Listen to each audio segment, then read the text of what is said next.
So historically, FPV pilots have always had to run 2 cameras in their drones, and the second cinematic camera has always been a GoPro. But the Avata kind of solved that problem with a really high quality camera, which is also able to transmit a feedback to the goggles. So this was kind of a fun project to find out if there's any benefit in mounting a GoPro on the Avata at all. Of course, the Hero 11 has a lot of other features as an action camera, but here I'd only like to talk about the image quality differences, that is the image detail, resolution and dynamic range.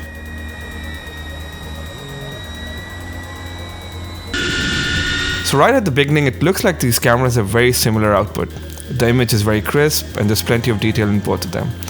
I did notice that the GoPro has a little more contrast than the Avata camera.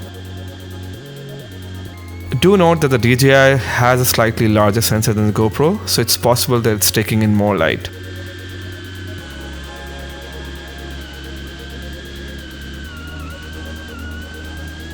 So here's a screen grab of a shot in good lighting conditions, and for some reason I like the DJI output a little better.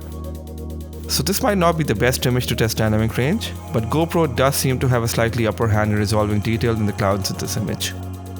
So in conclusion, I feel like the GoPro does not have a considerable advantage on the Avata camera for us to mount another load on the drone and make it heavier and compromise on flight times and maneuverability.